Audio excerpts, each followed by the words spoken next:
Assalamualaikum warahmatullahi wabarakatuh. Bismillahirrahmanirrahim. Jumpa lagi dengan saya Ayung di AHS Ayung Horror Story. Seperti biasa, kami akan menyajikan sebuah cerita horor untuk teman-teman semuanya. Semoga masih bisa diterima cerita dari kami dan masih bisa menghibur kawan-kawan semuanya. Apa kabar hari ini? Semoga semua dalam keadaan baik, sehat dan selalu bahagia. Kami harapkan seperti itu.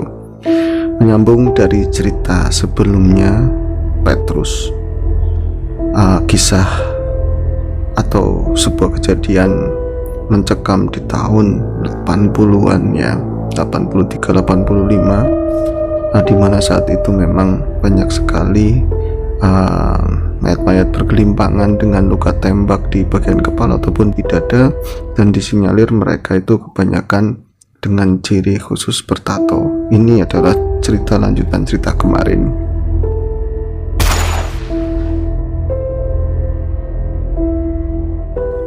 Diceritakan di kisah sebelumnya di bagian 1 bahwa Yatin dan juga Yanto itu ada beberapa kali melihat ya mobil itu lewat di desa mereka yang sepi. Kemunculan mobil apalagi di malam hari, wong siang aja itu jarang sekali ada mobil lewat. Siapa yang punya mobil kecuali Pak Haji, itu pun truk karena mobil pribadinya juga rusak sudah lama. Itu ada mobil seperti itu, siapa yang nggak takut?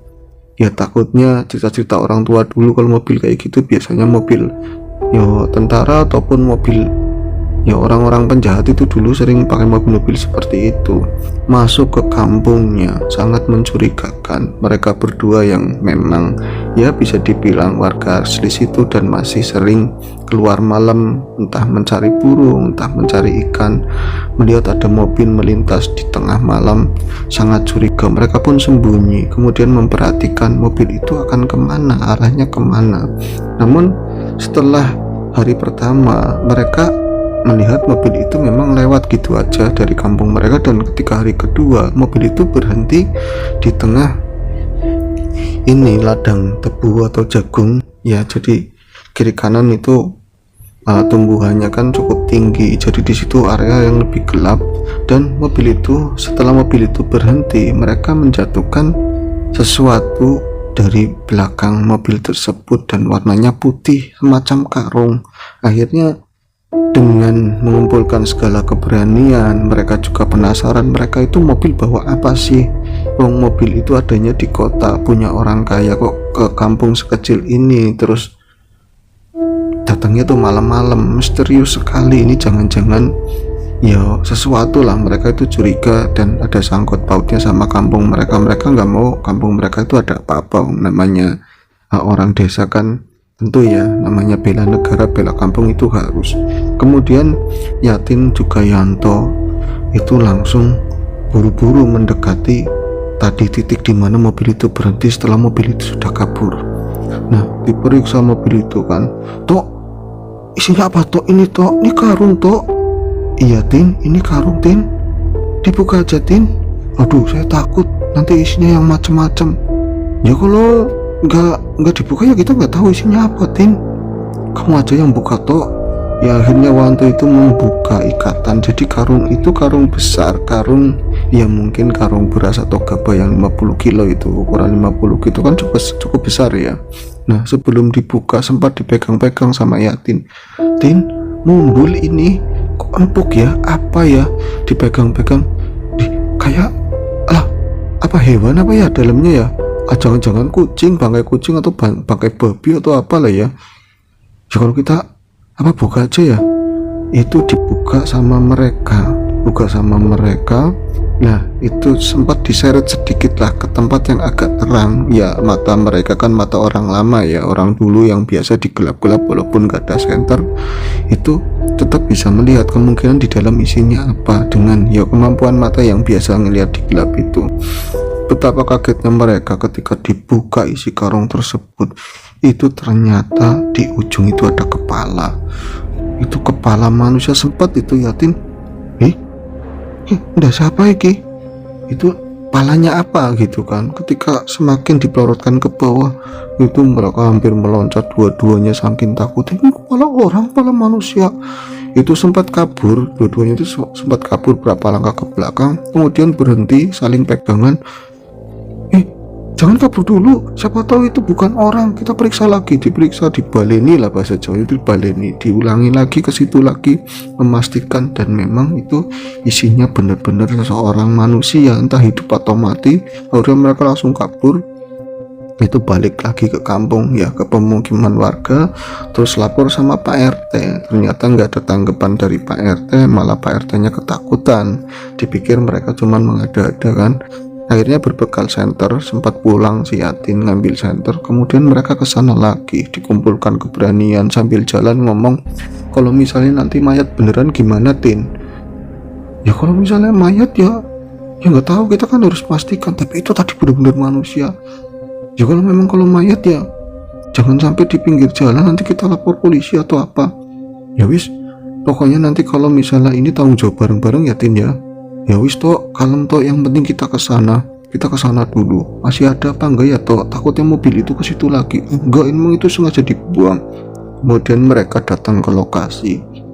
Nah, dengan berbekal baterai di senter itu yang isi dalam karung, dan tadi udah sempat terbuka, kemungkinan nggak ada orang lewat sih. Memang kalau di kampung mereka itu jam segitu ya hampir-hampir nggak ada orang lewat sama sekali. Nah, memang benar itu adalah sosok tubuh manusia yang agak posisinya ngeringkuk dan benar-benar diikat. Mereka ketakutan luar biasa, kaget gimana sih rasanya kalau menemukan mayat ya. Duh, siapa juga ya kan yang bisa tenang ya, tapi karena mereka berdua saling menguatkan satu sama lain, jangan berisik nanti gaduh. Ya Tin, kok orang Tin? Itu di dalamnya ada orang yang sudah posisinya dalam keadaan mati dan ada luka tembak lah. Ya mereka nggak ngerti itu luka apa, yang jelas ada berdarah di bagian kepala. Orang mati Tin, orang mati. Itu mau pergi sebenarnya, mau lapor ke RT lagi, tapi ketika nggak sengaja Yatin itu membalikan, ya coba menyibak bagian dalam itu karung, ternyata itu ada plastik. Di dalamnya itu ada plastik, bukan plastik rusak tapi plastik yang bening itu. Nah, itu karena di senter kelihatan banget di dalamnya itu ada tulisan, ada kertas. Tin, ada kertasnya Tin. Iya toh, itu ada kertasnya toh.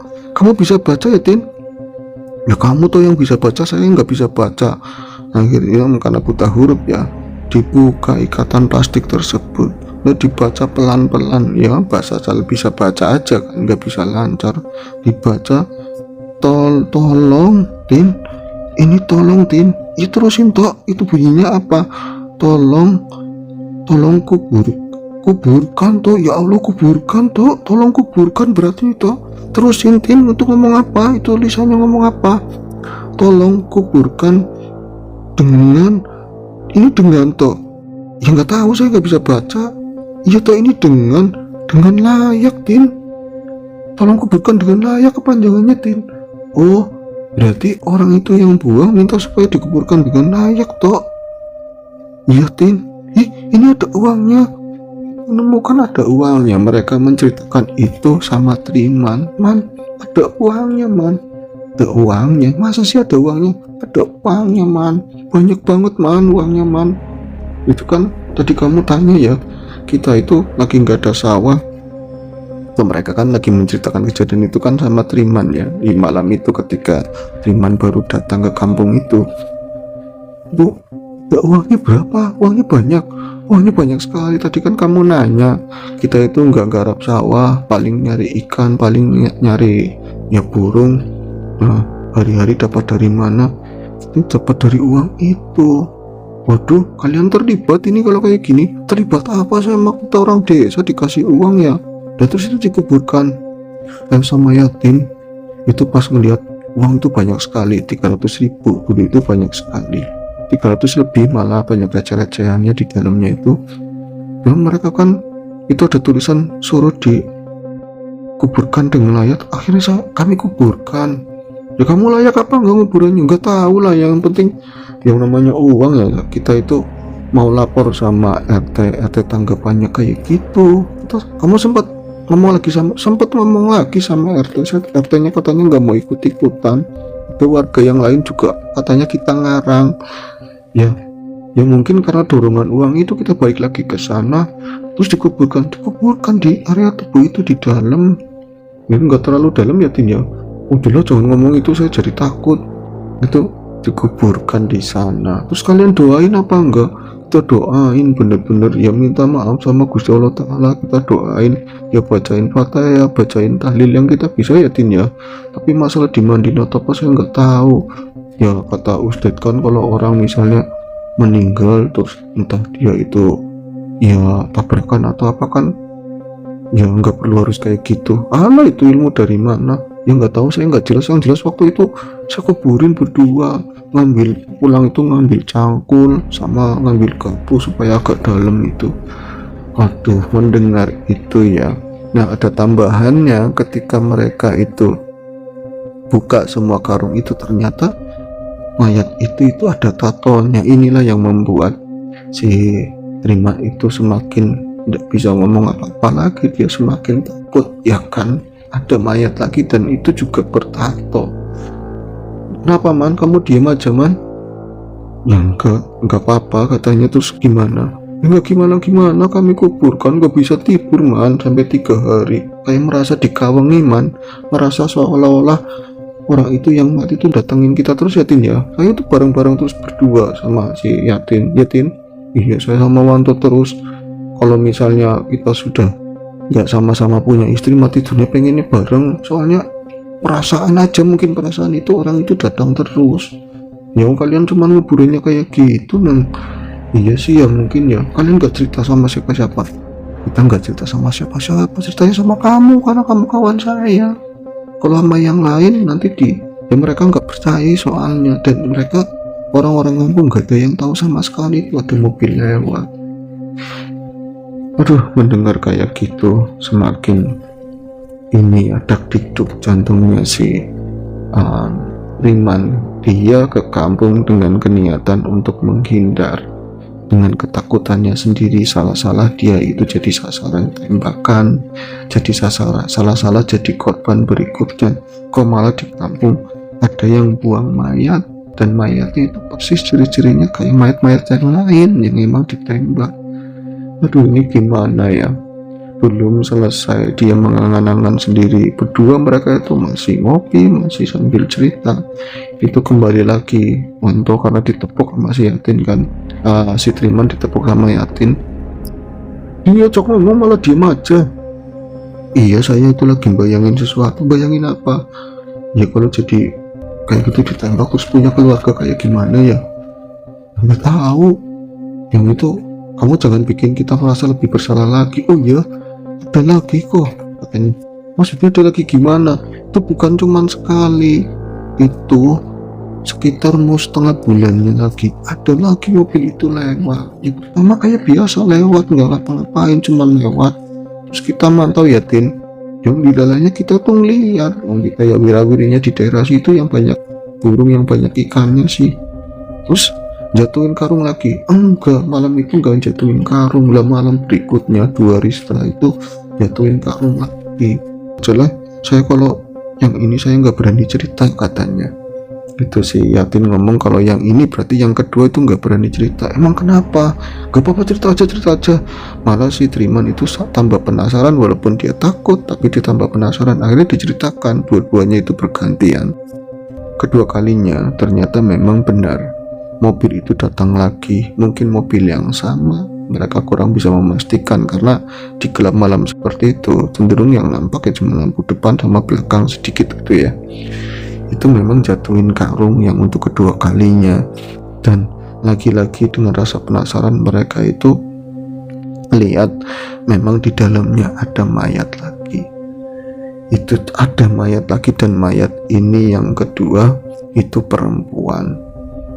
Mendengar itu Triman, masa sih ada perempuan juga yang ditembak? Emang ditembak Man? Ya nggak tahu ya, maksudnya mati maksudnya. Iya ada mayat lagi tapi perempuan, cantik Man, orangnya cantik. Itu Man, itu cuman pakaian yang apa ya, yang kayak kutang, yang kayak kaos, tapi kayak baju lah, tapi di sininya nggak ada baju tanpa lengan, itu pakaian tanpa lengan. Cantik Man, orangnya putih banget. Oh si siapa Yatin malah mau pegang-pegang, saya bilangin jangan dipegabung, itu orang mati mau diapain? Ayo, ya bukan masalah cantiknya kamu mau digawangin itu lagi-lagi ada tulisannya lagi man, di dalamnya ada tulisannya tolong kuburkan dengan layak, dan ini duitnya lebih banyak man, duitnya mau ada 500 ribuan, itu kan gede banget man. Ya terus kalian berarti dengan iming-iming uang itu akhirnya nguburkan juga. Ya kita itu berusaha lapor, berusaha ngomong, tapi tetap mereka tuh nggak percaya, malah kita disangkanya bikin gara-gara bikin rusuh. Kalau di kota besar itu memang lagi banyak kasus orang mati, jangan bikin geger kampung katanya, kayak kita jadi serba salah. Tapi yang ada duitnya juga alhamdulillah. Akhirnya yang kedua juga kalian kuburkan. Ya kan sama saya kuburkan juga, tapi nggak bareng sama yang kemarin, kita lebih masuk lagi bagian dalam sana di tebuan itu. Nah kamu aja Tin yang ceritatin, kamu aja toh, saya nggak berani cerita. Emang kenapa? Itu lagi cerita tentang mayat perempuan tersebut, dan lagi-lagi diceritakan sama Triman, perempuan tersebut juga punya tato. Aduh, Triman semakin lemas, dia nggak kuasa lagi buat minum kopi. Tadi itu ada semangat kopi, jadi nggak ada semangat kopi, yang ada dia malah ketakutan. Tapi dia juga penasaran ceritanya itu seperti apa. Namun ketika mereka menceritakan, keduanya menceritakan mayat yang kedua itu, seakan-akan mereka itu seperti terancam, bukan seperti menceritakan mayat yang pertama. Mereka tuh penuh ketakutan juga dong lagi menceritakan mayat yang pertama, tapi yang kedua nampak jelas kalau mereka itu sangat gelisah, nggak tenang duduknya. Berulang kali Yatin geser di bangku sebelah sana, kadang-kadang duduk di ubin yang memang dari tanah gitu kan, cuman beralaskan tikar pandan. Itu mereka bener-bener resah banget. Dan ketika sambil cerita, sesekali mereka itu nengok ke kiri, nengok ke kanan. Kalian itu cerita jadi kayak nggak tumanin. Nah kalian itu nggak mau diem, kenapa sih? Itu dikit-dikit Yatin ngomong sama Wanto, itu merinding kabeh tok, merinding semuanya nih toh, saya juga merinding semuanya. Itu Triman yang nggak ngerti apa-apa malah ikutan merinding. Oh kalian jangan begitu, merinding gimana? Enggak, kalau biasanya ya kalau kita ngomongin yang mayat perempuan itu suka datang man. Aduh, suka datang gimana? Iya, dia itu suka datang Yatin. Beberapa kali kita ngomong kayak gitu, ya datang sih nggak ngeliatin semuanya, tapi baunya itu kelihatan. Bau gimana? Kayak bau mayat, wangi-wangi nggak jelas, itu bau-bau yang melati, itu ada bau pandan, biasanya langsung kayak gitu. Terus Triman ketika mereka menjelaskan, dia itu rada di hidungnya memang mencium bau seperti itu. Jadi nah ini baunya seperti yang kalian ngomong. Aduh, masuk aja Yuman ke dalam man, masuk. Jangan kayak gitu, kita laki-laki semua, kalau memang misalnya nongol juga kita hadapin bareng-bareng. Triman hanya menghibur diri dan menghibur mereka, padahal dia juga takut. Nah Wanto itu nggak ngomong lagi, begitu juga Yatin. Mereka itu duduk di bawah, semua yang duduk di atas cuman si Triman. Itu orangnya cantik man, ada tambahan ya, diceritakan orangnya cantik, ada tatonya lagi. Mukanya kayak apa kata Triman? Mukanya itu kayak bukan orang sini, jadi ya orang cantik kayak orang-orang Cina itu.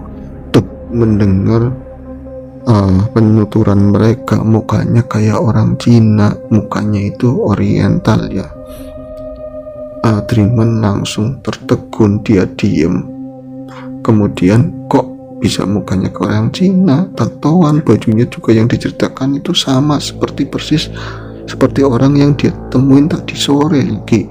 Ya bukanlah, belum larut, itu habis ya isya lah ketika dia ngelewat di area tadi, pertebuan tadi. Aduh, ini jangan-jangan sosok yang sama. Aduh cilaka, saya itu seharian di peron kereta saya menemui seseorang itu, ya ternyata sudah meninggal. Masa ini saya menemukan, ketemu lagi sama seseorang yang sudah meninggal juga. Akhirnya Triman itu nanya, rambutnya sepanjang apa, rambutnya kayak apa? Rambutnya lurus man, segini man. Aduh itu persis semuanya. Bajunya warna apa, celananya kayak apa, diceritain semuanya persis, nggak ada yang luput sama sekali. Dan mereka itu ngomong ada luka itu di belakang sini, tembus dari depan sampai ke belakang. Triman semakin ya sok berat, semakin gak bisa berkata-kata lagi. Dan dalam pada itu aroma yang tadinya bunga seperti bunga melati, ada bunga pandan, kemudian berubah menjadi sesuatu yang bikin enak di penciuman, yang bikin enak di perut. Itu semacam bau-bau, awalnya seperti bau ya anyir, kemudian lama-lama seperti aroma bangkai curut, bangkai tikus. Dan ini lebih dari itu, benar-benar baunya itu menyengat sekali. Dan Triman itu nengok ke arah samping kiri, itu nggak ada siapa-siapa. Terus dia nengok ke arah teman-temannya, ternyata dua-duanya itu sudah geser itu dekat ke kakinya Triman, yang memang Triman itu duduknya di atas. Kalian ngapain di sini, Man? Baunya udah kayak gini banget, Man. Masuk, ayo, Man, masuk. Itu akhirnya karena Triman juga takut, Triman kemudian mengajak mereka berdua itu masuk ke dalam rumah. Namun sebelum sempat Triman itu masuk ke dalam rumah, Triman itu sempat nengok sebelah kanan itu di sisi rumah.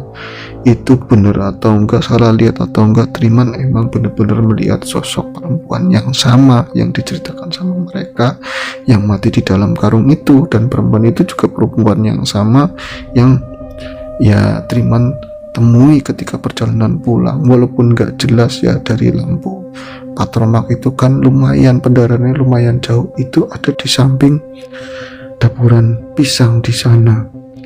Itu wajahnya itu luar biasa serem, pucat semua. Wah, mereka itu balapan masuk. Triman kan gak sengaja, dia tuh refleks, kamu itu di situ itu mayatnya, itu mayatnya, itu perempuan itu. Mereka itu nggak nengok ke belakang lagi, tiga-tiganya itu rayahan, atau bahasanya ini rebutan pintu, rebutan masuk ke dalam rumah. Itu sampai mau namanya orang panik ya, susah banget masuknya tiga-tiganya karena nggak ada yang mau ngalah, sampai ke jungkel-jungkel sampai pada jatuh. Ya kegeduan kayak gitu membuat uanya Triman itu bangun. Apa sih? Berisik sekali, kalian udah pada gede, udah pada tua, bercandanya sampai kayak gitu. Gak bercanda, wah ini gak bercanda, emang kenapa? Tapi mau cerita langsung dicegah sama Yatin, karena ini rahasia yang gak boleh diomong sama siapa-siapa.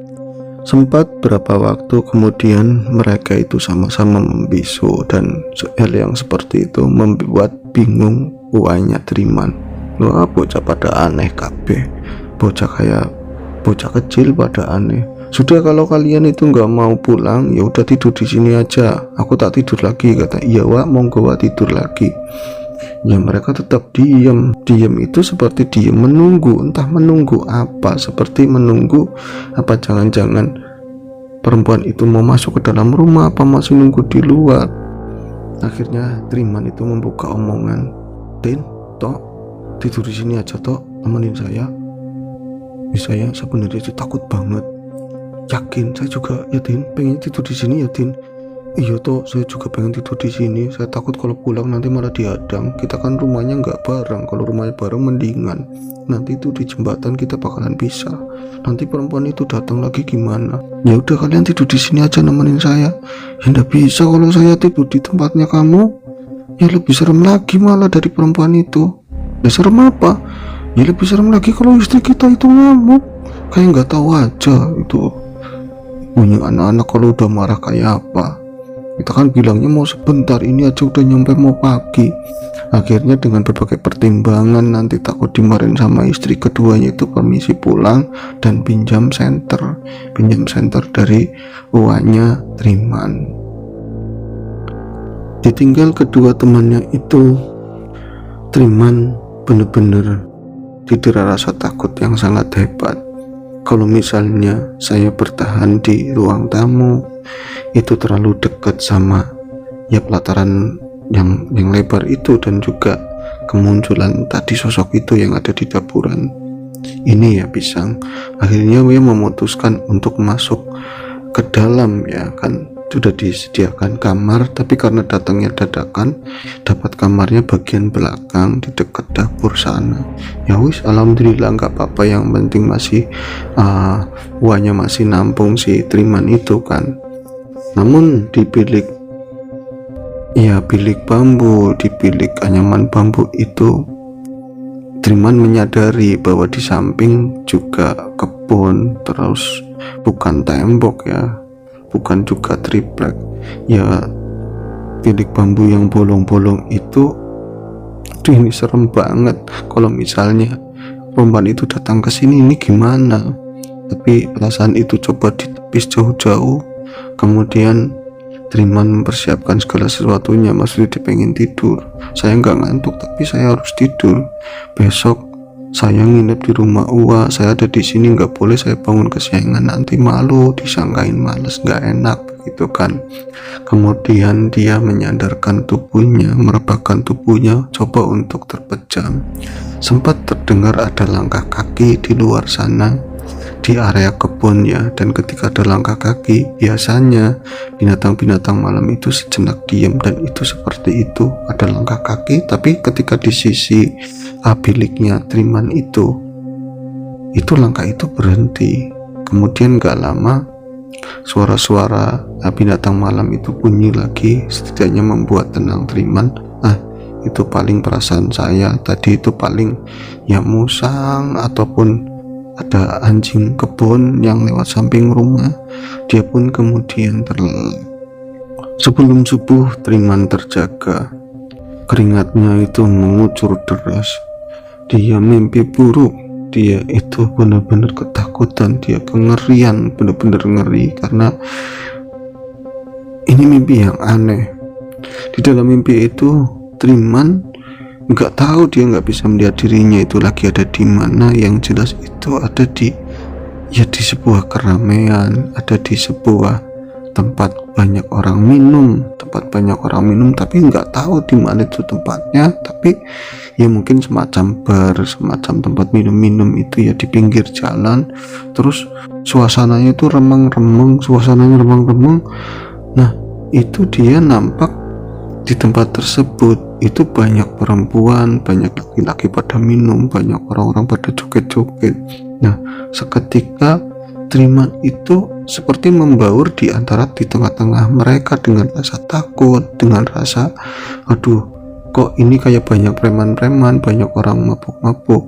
Saya di sini, saya punya tato, nanti jangan-jangan ada yang nembak gimana. Lah, dia baru menyadari, baru memikirkan seperti itu. Tahu-tahu ada perempuan yang jatuh itu di sisinya. Di sisi dia berdiri, nggak jauh dia berdiri, dan ambruk di depan mukanya si Triman itu. Wah, semua pada jejeritan, semua itu pada jerit. Dan dalam keremangan lapu itu Triman masih bisa melihat muka perempuan tersebut. Dan ketika dia bangun, dia baru mengingat muka perempuan itu yang sempat terbelalak sebelum dia itu benar-benar meninggal atau benar-benar jatuh. Muka perempuan itu adalah perempuan yang sama yang ia lihat di kebun tebu itu, yang diceritakan sama kawan-kawannya. Aduh, Triman benar-benar panas dingin. Kok ada hubungan apa? Saya memang punya tato, saya bukan orang jahat, saya sudah insaf, dan dulu saya juga nggak jahat, saya cuma ikut-ikut ya supaya kelihatan jadi macan aja, tapi saya nggak pernah nyakitin orang. Dan apa hubungan mereka? Apakah tato ini jadi terhubung sama mereka? Kok perempuan itu jadi nawangi aku, memperlihatkan wujudnya ke saya, bahkan sampai ke mimpi. Ya, Triman nggak bisa tidur lagi sampai akhirnya untuk subuh ya, ada suara dari surau, ada azan, ada suara azan. Kemudian keluarganya pada bangun, yang perempuan bangun. Kemudian ia terdengar di luar biliknya sudah mulai klotak-klotak itu di daerah dapur itu kan dekat banget, dan sejenak terasa biliknya rada hangat, berarti tungku yang ada di sisi biliknya itu udah mulai menyala. Terus Triman itu memberi kode bahwa dia sudah bangun. Man, sudah bangun man? Iya Wak, udah bangun Wak. Lagi ini Wak, mau masak Wak? Ya mau ini dulu, apa namanya, bikin air panas. Siapa tahu nanti Wak kamu bangun, terus kamu bangunkan, siapa tahu mau bikin teh atau kopi. Oh, kamu nggak tidur? Biasanya orang kalau lelah begini semalam juga kamu begadang, tidurnya bisa sampai siang. Itu ya, kalau kamu sudah di Jakarta mungkin orang bilang waktu adalah uang, kamu malah bangunnya gak asik, awak biasa aja wah. Kemudian Triman itu keluar dari bilik itu langsung menghangatkan tubuhnya itu di depan toko di samping uaknya, berceritalah tentang masa lalu, tentang ya banyak hal masa kecilnya dulu sama Mbah. Itu sejenak melupakan semua ketakutan, semua kengerian, dan semua peristiwa-peristiwa yang dialami Triman ya 1-2 hari belakangan ini.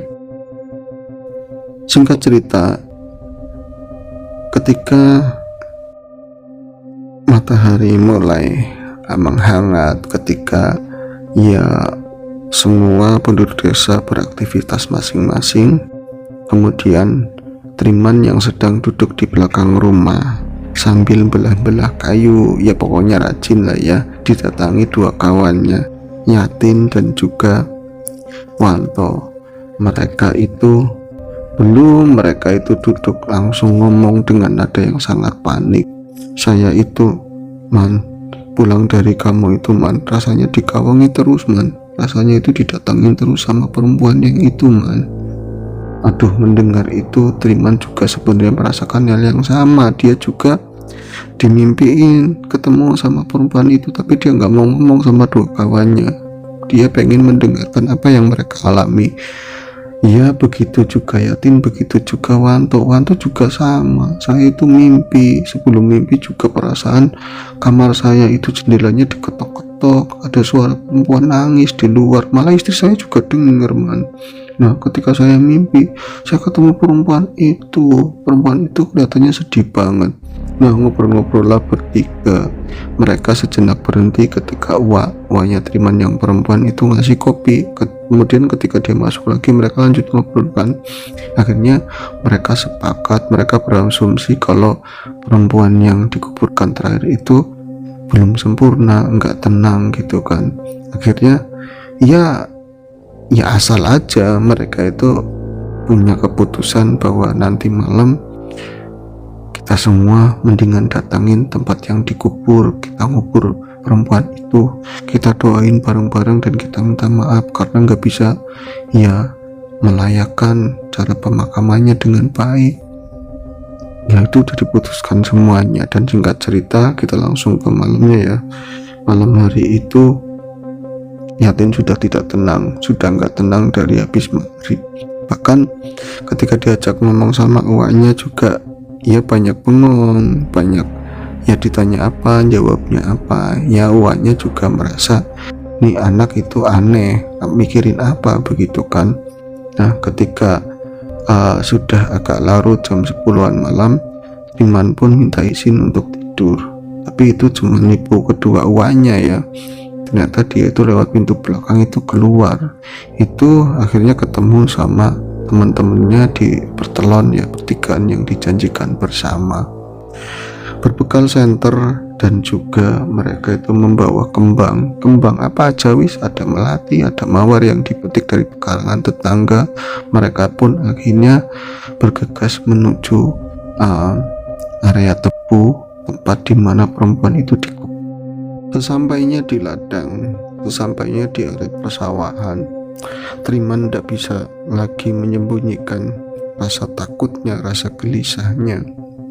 Ada 2 hal, apa mungkin nanti mobil itu akan lewat ke sini, tapi kalau kata teman-temannya itu cuma 2 kali tok, nggak pernah lewat lagi.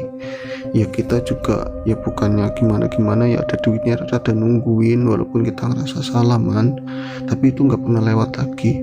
Ya sudah, terus kamu nguburnya sebelah mana? Itu ayo kita masuk ke arah tebu dulu itu bersih, jadi yang area bawahnya itu sering disiangi, terus ada jalan buat lewat, ada setapak kecil ya di tengah-tengah tebu itu bisa dilewatin orang. Itu mereka berhenti di depannya, itu ada area antara tebu dan tebu yang lain itu yang agak bersih. Nah mereka nunjuk ke dalam. Sesaat di center itu, ke dalam itu kelihatannya seperti lorong yang lancip, yang panjang itu, dalam seperti nggak ada ujung lah ya.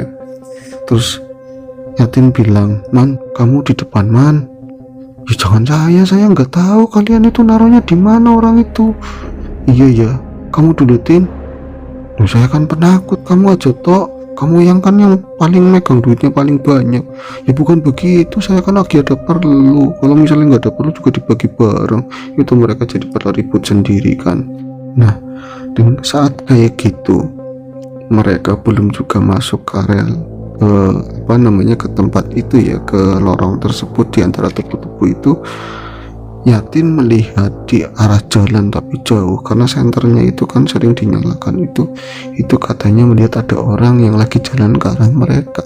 Nah, takut nanti malah rencananya mereka gagal, akhirnya dimatiin senternya. Kemudian mereka itu gelap-gelapan masuk ke dalam area tebu tersebut.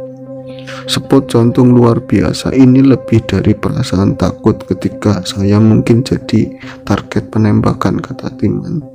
Ini lebih ke takutnya kayak saya itu di masa kecil, dimana saya itu bener-bener ya masih polos, masih penuh dengan ketakutan, masih banyak hantu di masa lalu. Ini seperti masuk ke istana hantu, istana alam-alam kayak gitulah, alam goib. Karena memang aduh, untung jalan yang penting lurus saja, nanti nggak nabrak tebu. Bener-bener kesana kan gatel ya sekali-kali itu garuk-garuk masuk ke dalam itu. Nah, jadi udah nyalain lagi senternya. Kalau di sini mah orang udah nggak lihat, kita udah di dalam, udah lebat begini orang nggak lihat. Siapa tadi di luar ya, yang nggak tahu. Biasanya jam segini nggak ada orang lewat, yang lewat kan kita. Aduh, siapa ya? Apa jangan-jangan polisi? Nggak tahu, polisi juga nggak ada polisi yang sampai sini, paling polisi desa. Nah, kemudian di center masuk ke dalam, dan itu memang di tengah-tengah ada beberapa tebu yang mungkin sudah tercerabut ya, sudah dibersihkan. Dan di situ memang yang perkiraannya Triman di sana itu, di dalam akan ada gundukan layaknya makam, ada tanah yang menggunduk. Itu tidak ada apa-apanya di sana, itu benar-benar cuman area yang rada bersih, dan cuma memang ada bambu satu, seperti ya bambu kecil ya, ranting bambu yang sudah kering yang nancep ke tanah. Nah, sampai di situ belum mendekat ke tadi area yang terbuka tadi lah ya. Ya, kedua temannya Triman lagi-lagi saling dorong. Kamu Tin di depan, kamu aja yang di depan man, kamu di depan man. Ya emang udah sampai di sini, kami nguburinnya di sini. Itu Triman semakin dok dikduk rasanya itu ini kayak orang mau ngapain begitu kan. Mendingan rasanya mau maling, walaupun gak pernah maling. Ini benar-benar rasanya takut, benar-benar takut karena sekelilingnya itu gelap semua. Ketika memang mungkin ada perempuan itu keluar, entah arwahnya, entah jin, siapa yang nyawar jadi perempuan itu, kemudian mereka lari, ya mungkin bakal nabrak tebu karena berebut jalan mungkin lah ya. Tapi Triman berusaha tenang, dan kedua temannya juga saling mengingatkan bahwa kita itu kesini niatnya baik, pengen doain. Kalau misalnya dia itu nongol ya kebangetan, kalau perempuan itu nongol ya kebangetan, kita niatnya baik. Kita mau ngubur juga ngubur pengennya layak, tapi warga juga nggak ada yang mau, RT juga begitu. Itu pada ngomong sendiri, ya juga menurut logikanya Triman ya, untung-untung dikubur. Ya kalau mau lapor kemana, orang dulu itu mau lapor ke polisi ya juga takut, polisinya juga jauh kan. Akhirnya mereka itu duduk di area yang terbuka tersebut. Senter tetap dinyalakan, bahkan bikin tabunan kecil ya, bikin perapian kecil itu dari ranting-ranting daun-daun tebu yang sudah kering itu. Dan jangan sampai mati pokoknya. Itu dipimpin oleh Triman. Mereka itu berdoa, mendoakan perempuan atau mayat yang dikubur di bawah tanah itu. Ya, mereka itu asal ngasih nama, pokoknya mereka ngasih nama itu Nur. Ya, Nur bin Fulan. Didoain semoga Gusti Allah tetap dengan niat kami, dengan ketulusan, dengan rasa salah, doa ini bisa nyampai ke mendiang. Dengan segala keterbatasan kami nggak bisa berbuat apa-apa, bisanya seperti ini, didoain si Nur itu. Nah, ketika doa tahlil itu selesai dibacakan, ketiganya itu sempat dengar suara perempuan itu nangis, walaupun itu nggak lama. Mereka itu saling tengok, dan kemudian mereka, ya karena suaranya itu seperti bukan ada di bawah tapi ada di sekeliling mereka. itu suara perempuan yang Timan itu hafal banget, seperti suara a yang pertama dia itu jumpai. Nah kemudian mereka tuh saling berpegangan tangan, pokoknya jangan ada yang lari, ini udah selesai, kita urut, kita keluar lagi, kita keluar lagi. Itu ya ke bagian Triman yang paling belakang. Namun saat itu nggak terjadi apapun. Yang jelas yang dirasakan Triman itu aneh.